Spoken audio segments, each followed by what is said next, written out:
Good morning students, आज हम करने वाले हैं lesson number 9 sequences and series. जैसे नाम से ही है सीक्वेंसेस एंड सीरीज, तो सबसे पहले हम पढ़ेंगे सीक्वेंस क्या होती है। तो हमारे पास sequence means ordered list of objects और number. Ordered list of objects और नंबर। बच्चों मैंने यहाँ पर कुछ लिखे नंबर्स 2, 4, 6, 8 एंड सो ऑन, और 1, 2, 3, 4, 5 एंड सो ऑन। और मैंने यहाँ पर कुछ नंबर लिखे हैं यहाँ पर 2, 5, 7, 9, 13 एंड सो ऑन। अब आप तीनों में देखो, यहाँ पर हमारे पास ये मैंने लिखा फर्स्ट नंबर पे 2, 4, 6, 8, यानी कि अगर हम चाहें तो इससे नेक्स्ट नंबर क्या होगा हम निकाल सकते हैं, क्योंकि हम देख रहे हैं कि ये हमारे पास है इवन नंबर है, एक स्पेसिफिक पैटर्न को फॉलो कर रहे हैं, यानी सबके बीच में डिफरेंस 2-2 आ रहा है। यानी नेक्स्ट नंबर हमारे पास 10, उससे नेक्स्ट लिखना चाहें तो 12, उससे नेक्स्ट लिखना चाहें तो 14। ऐसे ही अगर हम इसमें देखते हैं तो 1, 2, 3, 4, 5, तो नेक्स्ट नंबर हमारे पास 6, 7 और आगे 8, 9 भी हो सकते हैं। लेकिन अब हम इसकी बात करते हैं। यहाँ हमने देखा 2, ये 5, ये 7, 2 और 5 और 7, ये हमारे पास डिफरेंस लेते हैं 3, ये हमारे पास डिफरेंस ले रहे हैं तो कितना आ रहा है 2, ये भी डिफरेंस कितना है 2। लेकिन जब यहाँ डिफरेंस की बात करते हैं 4, यानी कि इनके बीच में, इन टर्म्स के बीच में हमारे पास कोई भी स्पेसिफिक पैटर्न फॉलो नहीं हो रहा, तो ये हमारे पास क्या है, सीक्वेंस है। यानी कि जिसमें हमारे पास जो नंबर्स हैं स्पेसिफिक पैटर्न को फॉलो करें, तो वो हमारे पास क्या होता है, सीक्वेंस होती है। यानी कि order list of the objects और number in which numbers follow the specific pattern is called sequence. अब हमारे पास बच्चों सीक्वेंस दो तरह की होती है, फाइनाइट और इनफाइनाइट। हमारे पास फाइनाइट सीक्वेंस जिसमें नंबर ऑफ टर्म्स, या हम फाइनाइट और इनफाइनाइट बनाने से पहले कहते हैं टर्म्स किसको कह रहे हैं। हमारे पास ये फर्स्ट नंबर पे लिखा हुआ है नंबर, ये हमारे पास फर्स्ट टर्म है, ये हमारे पास सेकंड टर्म है, ये हमारे पास थर्ड टर्म है, fourth term and so on. जो हम टर्म्स को डिनोट करते हैं तो इसके लिए हम स्मॉल a यूज करते हैं। क्या यूज करते हैं, स्मॉल a यूज कर रहे हैं, क्योंकि ये फर्स्ट टर्म है तो हम सफिक्स यूज करेंगे a1। इसी तरह सेकेंड टर्म है तो हमारे पास सिंबल यूज होगा a2, थर्ड टर्म है तो सिंबल यूज करेंगे a3। अगर हम एंड टर्म की बात करें तो सिंबल हम यूज करेंगे an। तो ये हमारे पास टर्म को शो करते हैं, जो सफिक्सेस लिखे हुए हैं, first term, second term, third term और एंड टर्म। जब हम सीक्वेंसेस में नंबर लिखते हैं तो सभी नंबर्स के बीच में हमारे पास क्या होता है, कोमा होता है। अब हम बात कर रहे हैं फाइनाइट सीक्वेंस की और इनफाइनाइट सीक्वेंस की। जैसे नाम से ही पता लग रहा है कि फाइनाइट सीक्वेंस, यानी कि जिस सीक्वेंस में, यानी कि sequence containing finite number of elements, या हमारे पास फाइनाइट टर्म्स, यानी कि हमारे पास जिस सीक्वेंस में हमारे पास लिमिटेड टर्म्स हो, यानी कि एक टाइम के बाद एक एंड पॉइंट आ जाए। जैसे मान लो मैंने कुछ नंबर लिए 2, 4, 6, 8, तो ये हमारे पास क्या बन गए, फाइनाइट टर्म, यानी कि मैंने डॉट सिंबल नहीं लगाया, यानी कि ये हमारे पास 8 इसकी लास्ट टर्म है। यानी कि जिस सीक्वेंस की हमें एंड टर्म पता हो तो वो हमारे पास क्या होती है, फाइनाइट सीक्वेंस। इसके बाद है हमारे पास इनफाइनाइट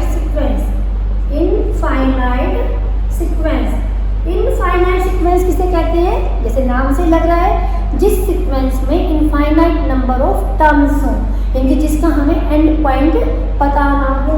जैसे हमने शुरू किया 1, 2, 3, 4, 5, बाद में हम डॉट लगा रहे हैं, डॉट लगाते जा रहे हैं, लेकिन नेक्स्ट कितनी भी टर्म लिखते चले जाओ। तो ये हमारे पास क्या है, इनफाइनाइट सीक्वेंस। तो बच्चों ये था सीक्वेंस के बारे में, यानी कि order list of the objects और number written under some specific pattern. और हमारे पास जो सीक्वेंसेस हैं दो टाइप की होती हैं, फाइनाइट सीक्वेंस और इनफाइनाइट सीक्वेंस। अब हम बात करते हैं सीरीज की। सीरीज और सीक्वेंस में क्या फर्क होता है, सिर्फ इतना सा ही कि हमने जो सीक्वेंस में टर्म के बीच में हमने क्या लगाया है, कोमा। अगर हम इस कोमा को प्लस के साइन से रिप्लेस कर देते हैं तो ये हमारे पास क्या बन जाती है, सीरीज बन जाती है। क्या बन जाती है ये हमारे पास, सीरीज। चाहे हमारे पास सीक्वेंस फाइनाइट है या इनफाइनाइट है, अगर हम टर्म्स के बीच के कोमा को रिप्लेस कर देते हैं प्लस के साइन से तो ये हमारे पास क्या बन जाएगी, सीरीज। ऐसे ही हमारे पास जो सेकंड नंबर पे दिया हुआ था, इसको अगर हम सीरीज की फॉर्म में लिखेंगे तो ये प्लस का साइन बीच में आएगा, कोमा की जगह क्या आ जाएगा, प्लस का साइन। अब हमारे पास अगर हम कहते हैं सम ऑफ सीरीज, क्या बोलते हैं हम, sum of series. Sum of series की बात हो रही है तो इसका मतलब है हमें इन सभी टर्म्स का क्या लेना है, सम लेना है। सभी टर्म्स का क्या लेना है, सम लेना है। हम मान लेते हैं कि हमारे पास कोई सीक्वेंस दी हुई है जिसकी first term, second term, third term, ऐसे करते करते हमें कितनी टर्म्स दी हुई है, n टर्म्स दी हुई है। तो ये हमारे पास सब टर्म्स के बीच में क्या है, कोमा। तो ये हमारे पास क्या है, सीक्वेंस है। अब हम इसको सीरीज की फॉर्म में लिखते हैं, यानी कि हमें ये सीरीज की फॉर्म में लिखा तो हमने साइन इम्पोज कर दिया प्लस का। अब हमें कहा जाता है सम ऑफ सीरीज निकालो, तो इसका मतलब है हमें इन सभी टर्म्स का क्या निकालना है, सम निकालना है, कि sum of series. Sum of series का मतलब है हमें इन सब का सम निकालना है। तो इसके लिए अगर हम इस तरह से लेंथी वे में लिखना चाहें तो लेंथी में, और इसको शॉर्ट में भी लिख सकते हैं। शॉर्ट में लिखने के लिए एक ग्रीक सिंबल हम यूज़ करते हैं, सिग्मा। क्या यूज़ करते हैं, सिग्मा सिंबल यूज़ करते हैं। और यहाँ पर हमने ले लिया इसको AI, जहाँ पर I की वैल्यू कहाँ से कहाँ तक इंक्रीज हो रही है, 1 से लेकर n तक, यानी I 1 से लेकर कहाँ तक जा रहा है, n तक।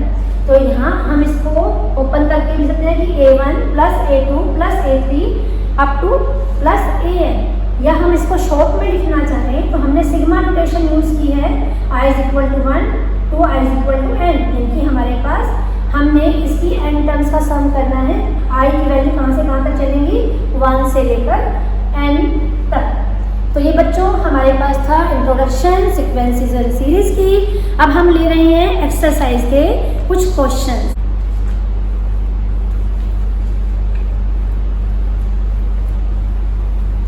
बहुत इजी क्वेश्चन है इसके, आप करोगे तो मैं कुछ क्वेश्चन करवा रही हूँ और बीच बीच में कुछ क्वेश्चंस छोड़ भी रही हूँ, तो आप लोगों ने उनकी प्रैक्टिस करनी है। हमारे पास क्वेश्चन नंबर 1 दिया हुआ है। क्वेश्चन नंबर 1 में कहा गया है write the first 5 terms of each of the sequence with whose nth term is given. यानी कि हमें किसी सीक्वेंस की nth टर्म दी हुई है और हमें उसकी फर्स्ट 5 टर्म निकालनी है। फर्स्ट 5 यानी कि पहली, दूसरी, तीसरी, चौथी और पांचवी, ये 5 टर्म हमें निकाल कर दिखानी है। और हमें क्या दिया हुआ है, सीक्वेंस की nth टर्म। मैं क्वेश्चन नंबर 1 ले रही हूँ, इसमें हमें nth टर्म दी हुई है an = n/n+1। क्योंकि हमें इसकी फर्स्ट 5 टर्म निकालनी है। अभी हम पढ़कर आए थे सीक्वेंस की जो फर्स्ट टर्म होती है उसके लिए हम सिंबल यूज करते हैं A1। तो अगर हम n की वैल्यू 1 पुट कर देंगे तो हमारे पास क्या आ जाएगा, A1 आ जाएगा। तो यहाँ पर पहले मैंने n को पुट कर लिया 1, तो ये A1 हो गया 1 + 1 1/2। अगर हम n की वैल्यू 2 पुट करेंगे तो सेकेंड टर्म आ जाएगी 2/2 + 1 यानी 2/3। n की वैल्यू 3 पुट करेंगे तो थर्ड टर्म आ जाएगी 3 + 1 यानी 3/4। n की वैल्यू 4 पुट करेंगे तो 4 + 1 यानी 4/5। n की वैल्यू 5 पुट करेंगे तो 5 + 1 यानी कि जहाँ पर भी n दिया हुआ है उसकी जगह हमने 5 पुट कर दिया। तो ये हमारे पास अगर 5/6। तो हमें सीक्वेंस फॉर्म करनी थी जिसकी हमें फर्स्ट 5 टर्म निकालनी थी। सीक्वेंस की फर्स्ट 5 टर्म्स कौन सी आ गई हमारे पास, 1/2। क्योंकि हम सीक्वेंस लिख रहे हैं तो टर्म्स के बीच में क्या आएगा, कोमा आएगा। 2/3, 3/4, 4/5, 5/6। क्योंकि हमें सिर्फ 5 टर्म्स निकालने के लिए कहा था तो हम यहीं पर स्टॉप कर सकते हैं। अब हमारे पास क्वेश्चन नंबर 3 दिया हुआ है। क्वेश्चन नंबर 3 में हमें कहा गया है an यानी कि nth term of the sequence is equal to 2 raise to power n। और इस क्वेश्चन में भी हमें क्या निकालना है, फर्स्ट 5 टर्म्स। तो n की पहले हमने वैल्यू पुट करी 1, तो ये हमारे पास आ गया 2 रेज टू पावर 1। n की वैल्यू 2 पुट करी तो 2 रेज टू पावर 2। n की वैल्यू 3 पुट करी तो 2 रेज टू पावर 3। n की वैल्यू 4 पुट करते हैं तो 2 रेज टू पावर 4। और n की वैल्यू 5 पुट करते हैं तो 2 रेज टू पावर 5। आप बच्चों देख रहे हो कितने सिंपल क्वेश्चन है। तो हमारे पास जो सीक्वेंस फॉर्म हुई है वो है 2 raise to power 1, 2 raise to power 2, 2 raise to power 3, 2 raise to power 4, 2 raise to power 5। ये हमारे पास सीक्वेंस फॉर्म हो जाती है। इसी तरह से हमें इसी एक्सरसाइज का 5वां क्वेश्चन दिया हुआ है एक्सरसाइज 9.1 का, कि हमें सीक्वेंस की nth टर्म दी हुई है -1 रेज टू पावर n-1 और 5 रेज टू पावर n+1। इस क्वेश्चन में भी हमें क्या निकालना है, फर्स्ट 5 टर्म निकालनी है सीक्वेंस की। तो इसके लिए भी हमने यही करना है। n की वैल्यू हमने पहले 1 पुट करी, तो राइट साइड में n की वैल्यू 1 पुट कर लो, 1 + 1 -1, 1 - 1 0, 5 रेज टू पावर 2। किसी भी कांस्टेंट की पावर अगर 0 है बच्चों तो उसकी वैल्यू हमारे पास क्या होती है, 1। कोई भी कांस्टेंट अगर हमें दिया हुआ है, अगर उसकी वैल्यू 0 है तो हमारे पास उसकी वैल्यू हो जाती है 1। तो ये 1 हो गया। और 5 का स्क्वायर हमारे पास क्या होता है, 25। 1 को 25 से मल्टीप्लाई करोगे तो ये हमारे पास क्या बन जाता है, 25 ना। अब हमें निकालनी है सेकंड टर्म। सेकंड टर्म हम निकाल रहे हैं, n की वैल्यू हमें क्या पुट करना है, 2 पुट करना है nth टर्म में। तो ये हमारे पास 2 - 1, 5 रेज टू पावर 2 + 1। यहाँ पर -1, 2 - 1 कितना होता है, 1, 5 रेज टू पावर 3।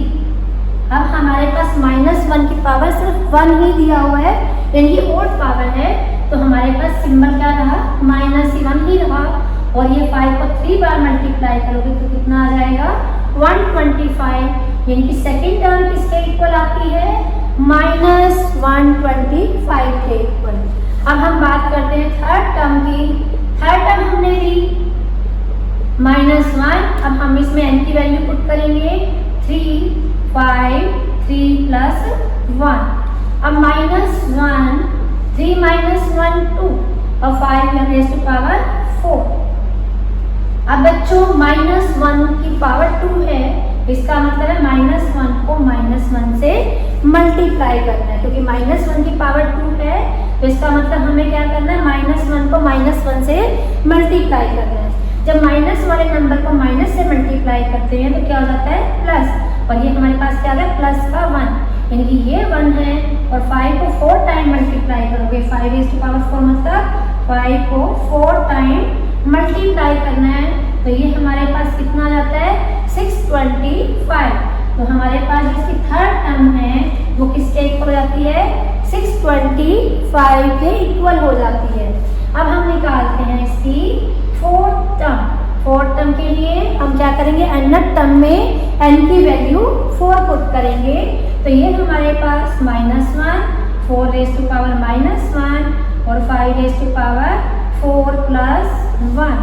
अब हमारे पास -1, 4 - 1 कितना हो गया, 3, और ये 5 रेज़ टू पावर 5। अब -1 की पावर 3, इसका मतलब है -1 को हमें 3 बार मल्टीप्लाई करना है।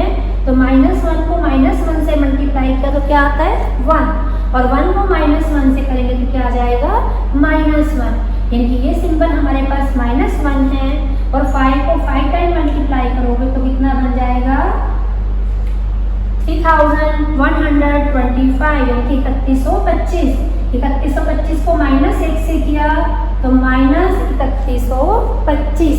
ये हमारे पास इसकी फोर्थ टर्म आ जाती है। अब हम निकालते हैं इसकी फिफ्थ टर्म। फिफ्थ टर्म निकालने के लिए हमें क्या करना पड़ेगा, हमें फिर से n की वैल्यू क्या पुट करनी पड़ेगी nth टर्म में। तो यहाँ पर हमारे पास 5 + 1, तो ये -1 रेज़ टू पावर 4, तो हमारे पास ये होगा 5 रेज़ टू पावर 6। अब अब बच्चों यहाँ पर -1⁴ का मतलब है -1 को हमें 4 टाइम मल्टीप्लाई करना है। या हम ये भी कह सकते हैं कि अगर -1 की पावर ओड नंबर हो तो हमारे पास साइन माइनस का ही रहेगा। जैसे यहाँ पर देख रहे हो -1 की पावर 1 है तो 1 एक ओड नंबर था तो साइन है माइनस का ही रहा। यहाँ पर हमारे पास -1 की पावर 3 था तो 3 भी एक ओड नंबर होता है तो हमारे पास यहाँ पर भी साइन किसका आया, माइनस का।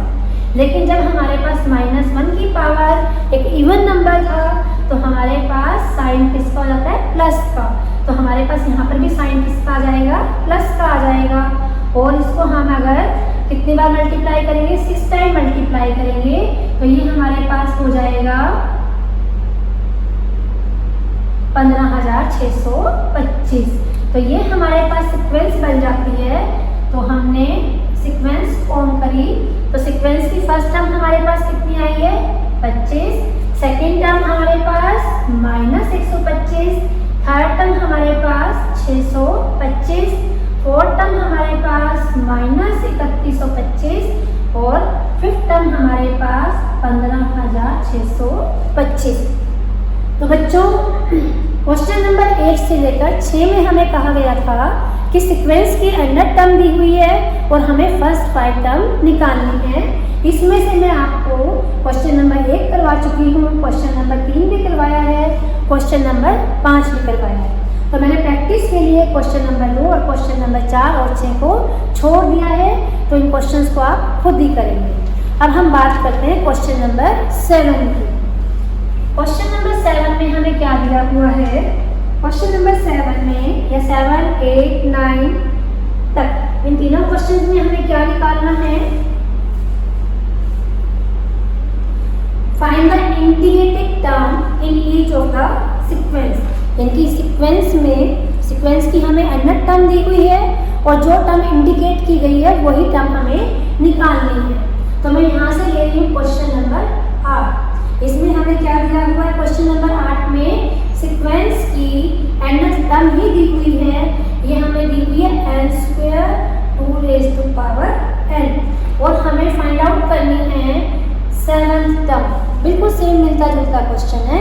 यदि हमें कोई भी टर्म निकालनी हो, जैसे हमें A7 निकालना है तो हम n की वैल्यू क्या पुट कर देंगे, 7 पुट कर देंगे तो हमें कौन सी टर्म मिल जाएगी, 7 टर्म। तो क्वेश्चन नंबर 8 में हमें कहा गया है कि इंडिकेटेड टर्म निकालो, यानी कि हमें सीक्वेंस की nth टर्म दी हुई थी और हमें कहा गया है 7th टर्म निकालो। तो यहाँ पर हमने n की वैल्यू क्या कर दी, 7। तो यहाँ पर ये हमारे पास 7² और ये 2⁻⁷। तो आप चाहो तो इसको ओपन करके लिख लो, 7 का स्क्वायर किया तो 49 और 2 को कितनी बार मल्टीप्लाई करना पड़ेगा, 7 टाइम मल्टीप्लाई करना पड़ेगा। 2⁻⁷ का मतलब है 7 टाइम मल्टीप्लाई करोगे तो 2 2 जा 4, 4 2 जा 8, 8 2 जा 16, 16 2 जा 32, 32 जा 64, 64 2 जा 128। तो ये हमारे पास क्या आ जाती है, 7th टर्म आ जाती है। ऐसे ही हमें क्वेश्चन नंबर 9 में कहा गया है कि हमें nth टर्म दी हुई है -1⁻n−1 और हमें क्या निकालना है, A9 यानी कि 9th टर्म निकालनी है। इसका मतलब हमें n की वैल्यू क्या पुट करनी पड़ेगी, 9 पुट करनी पड़ेगी। तो यहाँ पर हमने जहाँ पर भी n दिया हुआ है राइट साइड में वहाँ पर ही हमने 9 पुट कर लिया। तो 9⁻³ -1 कितना होता है, 8। 9 को 3 बार मल्टीप्लाई करना है। 9⁻³ का मतलब 9 को 3 बार मल्टीप्लाई करना है। तो 9 को 9 से किया 89 और 89 को 9 से करोगे तो ये हमारे पास क्या हो गया, 729। अब यहाँ पर हमारे पास -1 है और इसकी पावर 8 है। 8 हमारे पास क्या होता है, इवन नंबर है। तो हमारे पास साइन किसका हो जाएगा, प्लस का, यानी कि हमारे पास प्लस का 1 आएगा और मल्टीप्लाई बाय 729। तो ये हमारे पास कितना आ गया, 729। यानी क्वेश्चन नंबर 7, 8 और 9 में हमें सीक्वेंस की nth टर्म दी हुई थी और हमें इंडिकेटेड टर्म निकालनी थी। जैसे क्वेश्चन नंबर 8 में हमें 7 टर्म निकालनी थी और क्वेश्चन नंबर 9 में हमें 9 टर्म निकालनी थी। तो ऐसे ही क्वेश्चन नंबर 7 आप अपने आप करोगे और जो उसमें टर्म कही है वो निकाल कर देखोगे। ये आपकी प्रैक्टिस के लिए छोड़ दिया गया है। इसके बाद हमारे पास है अगला क्वेश्चन नंबर 11।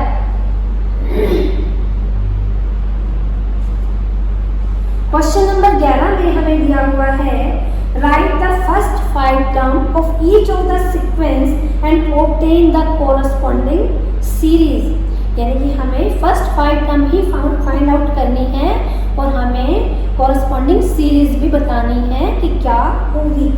हमारे पास क्वेश्चन नंबर 11 में कहा गया है कि फर्स्ट टर्म 3 के इक्वल है, nth टर्म हमारे पास 3 इंटू an-1 प्लस 2 के इक्वल है और n की वैल्यू इसमें हम क्या पुट कर सकते हैं, 1 से बड़ी ही पुट कर सकते हैं, ग्रेटर देन 1 पुट कर सकते हैं। इसमें भी हमें क्या निकालना है, first 5 term of the sequence निकालनी है।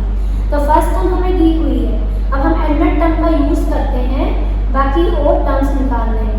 हमारे पास ये दी हुई है nth टर्म, फर्स्ट टर्म दी हुई है, वैसे भी इसमें कहा गया कि n की वैल्यू क्या पुट करनी है हमें, ग्रेटर देन 1। यानी कि ये किसके लिए ट्रू है, n ग्रेटर देन 1 के लिए ही ट्रू है। तो हमने n की वैल्यू क्या पुट कर दी, इसमें 2 पुट कर दी। जैसे ही 2 पुट करते हैं तो यहाँ पर 2 - 1 प्लस 2। इसके बाद हमारे पास 3, ये बन गया हमारे पास a 2 - 1 इनकी 1 प्लस 2। अब यहाँ पर हमारे पास 3 के साथ a1 मल्टीप्लाई हो रहा है। a1 की वैल्यू कितनी दी हुई है, हमें 3 दी हुई है। तो अब क्या मल्टीप्लाई होगा, 3 मल्टीप्लाई होगा और ये प्लस 2। 3 को 3 से मल्टीप्लाई किया 9 प्लस 2 कितना हो गया हमारे पास 11। अब हमें क्या निकालना है, थर्ड टर्म निकालनी है। तो थर्ड टर्म निकालने के लिए हमें nth टर्म में n की वैल्यू क्या पुट करनी पड़ेगी, 3 पुट करनी पड़ेगी। तो ये हमारे पास 3 - 1 प्लस 2, तो ये 3। अब 3 - 1 यानी कि क्या बन गया, ये a2 और प्लस 2। ये हमारे पास 3 किससे मल्टीप्लाई हो रहा है, a2 से, लेकिन हमारे पास a2 यानी सेकेंड टर्म की वैल्यू कितनी आई थी, 11। तो यहाँ अब इसकी वैल्यू से मल्टीप्लाई होगा प्लस 2। 11 3 जा 33 प्लस 2 35। अब हम क्या निकालेंगे, इसकी फोर्थ टर्म निकालने के लिए हमने n की वैल्यू 4 पुट करी, 3 4 - 1 प्लस 2। तो ये 3 ये हो गया हमारे पास a3 प्लस 2। 3 किससे मल्टीप्लाई हो रहा है, थर्ड टर्म से, लेकिन थर्ड टर्म की वैल्यू कितनी आई है, 35।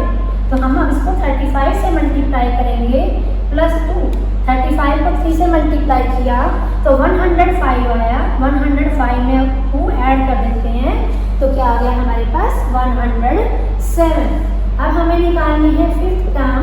जब हम फिफ्थ टर्म निकाल रहे हैं तो यहाँ हमने वैल्यू पुट कर दी 5 प्लस 2। तो ये हमारे पास बन जाता है a4 प्लस 2। अभी 3 के साथ मल्टीप्लाई हो रही है फोर्थ टर्म, तो यहाँ पर फोर्थ टर्म की वैल्यू है 107 प्लस 2। तो 3 को पहले मल्टीप्लाई कर लेते हैं 107 से, तो हमारे पास कितना आ गया 321 प्लस 2। तो ये कितना बन जाता है 323। तो ये हमने क्या निकाली है, सीक्वेंस की 5 टर्म्स। पहले इनको हम सीक्वेंस की फॉर्म में ही लिखते हैं।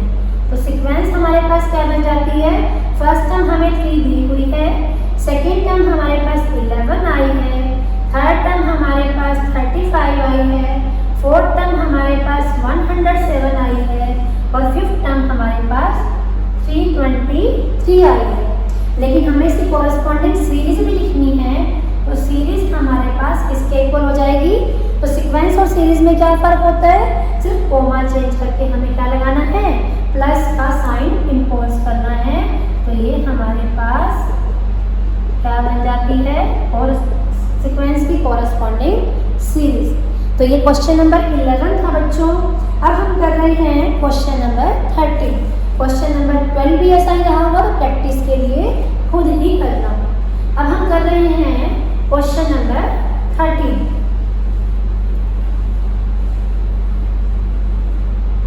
क्वेश्चन नंबर 13 में हमारे पास दिया हुआ है question number 13, A1 is equal to A2 is equal to 2, यानी कि A1 की वैल्यू भी 2 है और A2 की वैल्यू भी 2 है, और जो हमें nth टर्म दी हुई है वो इक्वल टू दी हुई है an -1 -1। जब भी क्वेश्चन लिखते हो, लिखने में गलती नहीं करनी, स्टेटमेंट को लिखते हुए कई बच्चे क्या करते हैं, ऐसे लिख देते हैं an -1 तो क्वेश्चन ठीक ढंग से निकल नहीं पाता। जो कुछ भी दिया हुआ है, जो भी स्टेटमेंट में पार्ट दिया हुआ है, उसको ठीक से लिखना है।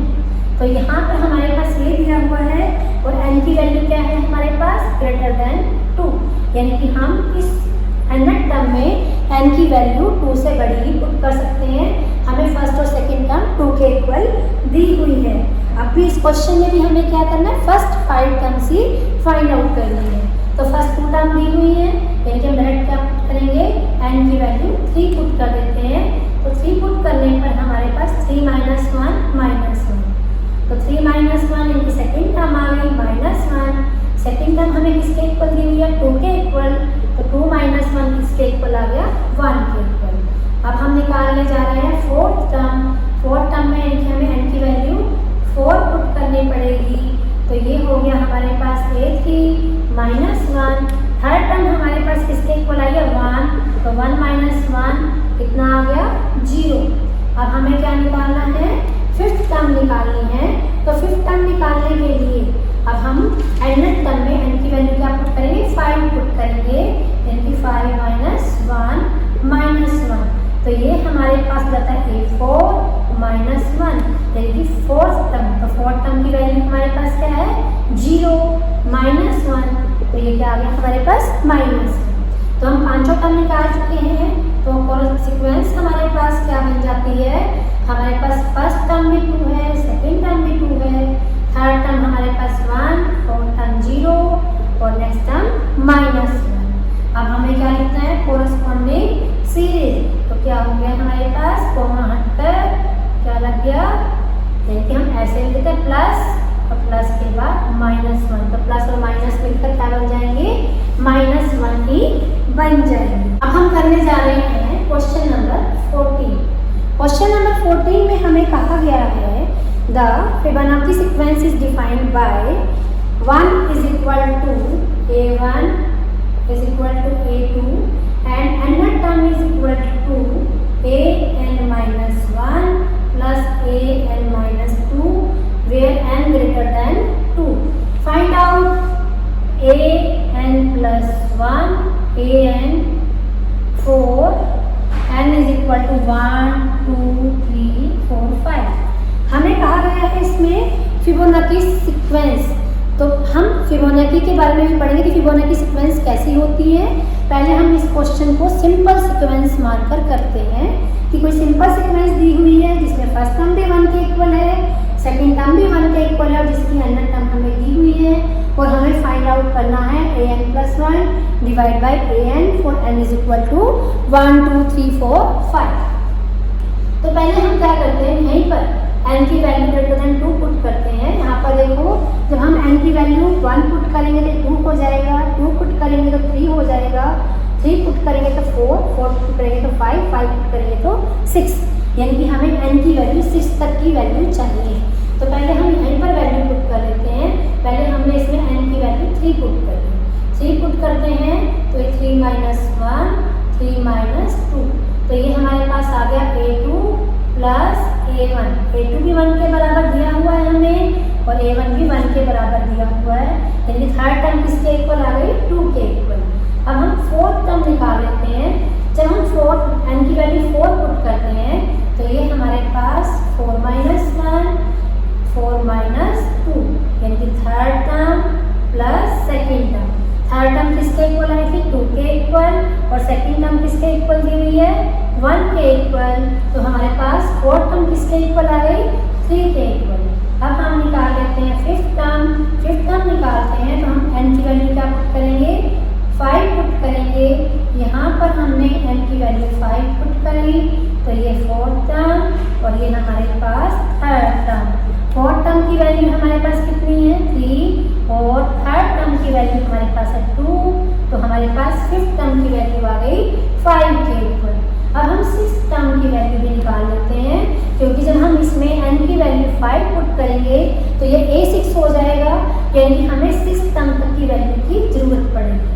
अब हमने इसमें n की वैल्यू 6 पुट कर दी तो ये हो गया 6 - 1 और 6 - 2, यानी fifth term plus fourth term. तो फिफ्थ टर्म किसके इक्वल है 5 के इक्वल और फोर्थ टर्म है हमारे पास 3 के इक्वल। तो ये कितना आ गया हमारे पास 8। अभी हमने फोर्थ फिफ्थ सिक्स थर्ड हम निकाल ली है। निकालना एक्चुअली क्वेश्चन में क्या है, हमें an + 1 डिवाइड बाई an की वैल्यू निकालनी है n is equal to value के लिए 1 2 3 4 5 के लिए। तो पहले हमने क्या करा, when n is equal to 1, जब n 1 होगा तो हमारे पास ये किसके इक्वल हो जाएगा, a1 + 1 और ये भी 1, यानी कि a2 बाई a1 दोनों की वैल्यू ही 1 1 दी हुई है।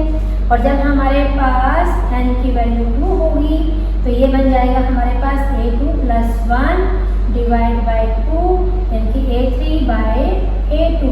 a3 थर्ड टर्म की वैल्यू हमारे पास कितनी है 2 है और सेकंड टर्म की वैल्यू 1 है, तो कितना आ गया हमारे पास 2 के इक्वल। और जब हमारे पास n की वैल्यू कितनी होगी 3 होगी तो हमारे पास ये बन जाएगा a3 + 1 और ये a3, यानी कि a4 बाई a3। a4 ये फोर्थ टर्म हमारे पास किसके इक्वल है 3 के इक्वल और थर्ड टर्म 2 के इक्वल। अब जब हमारे पास n की वैल्यू कितनी दी हुई है 4 दी हुई है तो ये हमारे पास बन जाता है a5 by a4। Fifth term हमारे पास 5 के इक्वल और थर्ड टर्म फोर्थ टर्म हमारे पास 3 बाई 2 के इक्वल, तो ये हमारे पास क्या आ जाता है 10 बाई 3। ऐसे ही हम निकालना चाहें जब हम n की वैल्यू क्या पुट करेंगे 5 पुट करेंगे तो ये बन जाएगा हमारे पास a6 बाई a5। तो सिक्स टर्म हमारे पास किसके इक्वल आई थी 8 के इक्वल आई थी और फिफ्थ टर्म हमारे पास किसके इक्वल आई थी, यहाँ थोड़ा मैं गलत कर दी, हमारे पास यहाँ पर चेंज कर लेते हैं, ये गलत हो गया है। फिफ्थ टर्म किसके इक्वल है 5 के इक्वल है और फोर्थ टर्म किसके इक्वल है 3 के इक्वल है। तो हमारे पास ये कितना वैल्यू हो गई 5 बाई 3। अब सिक्स टर्म हमारे पास किसके इक्वल है 8 के इक्वल है और फिफ्थ टर्म किसके इक्वल है 5 के इक्वल है। तो ये हमारे पास वैल्यू आ गई an + 1 अपन an की n की वैल्यू 1 2 3 4 5 के लिए।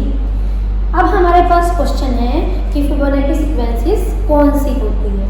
तो बच्चों यहाँ पर देखो जो हमने सीक्वेंस लिखी है,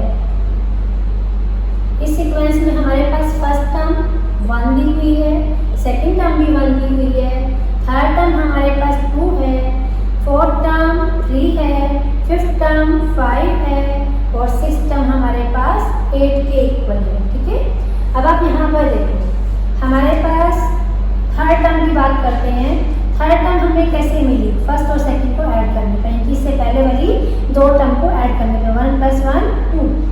इसी तरह से अगर अगली टर्म यानी फोर्थ टर्म हमें कैसे मिली, इससे पहले वाली दो टर्म जोड़ने से 1 + 2 3।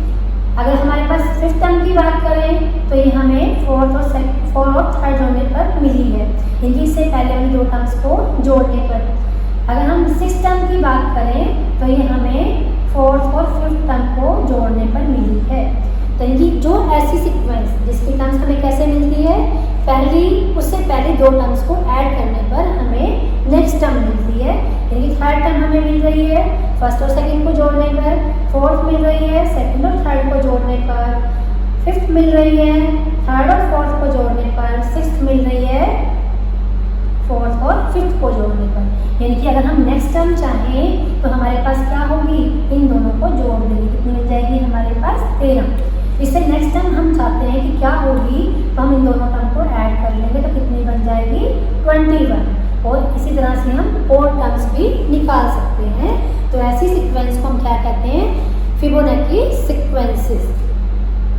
तो बच्चों ये आपकी 9.1 आज कंप्लीट हो गई है। होप कि आपको अच्छे से समझ में आई होगी। इसकी प्रैक्टिस करना, जो क्वेश्चन मैंने छोड़ दिए हैं और एग्जाम्पल भी, उनको अपने आप अच्छे से करना। Have a nice day.